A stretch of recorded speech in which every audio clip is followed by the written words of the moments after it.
Hello বন্ধুরা, তো চলে এসেছি আবার একটা নতুন একটা ভিডিও নিয়ে। তো নতুন একটা ভিডিওর সাথে তোমাদের সবাইকে স্বাগত। তো আমরা দুজন মিলে একটু বেরিয়ে পড়েছি ঘুরতে। তো চলো ভিডিওটা স্কিপ না করে তোমরা পুরোটাই দেখতে থাকো। তো ফাইনালি আমরা ট্রেনে উঠে শিয়ালদা চলে এসেছি। তো শিয়ালদা এসে তো অনেকটা দূর যেতে হবে, তাই খিদা পেয়ে যাবে, তাই শিয়ালদা প্ল্যাটফর্ম থেকে একটু আমরা খাবার নিয়ে গেলাম। ওটা ট্রেনে বসে বসে আমরা খেতে খেতে চলে যাব।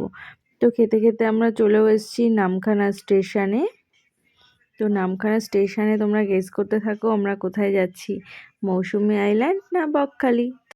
এই হাতানিয়া দোয়ানিয়া ব্রিজের ওপর থেকে আমরা রওনা দিচ্ছি আমাদের বকখালির উদ্দেশ্যে। তো দেখো জায়গাটা কতটা সুন্দর।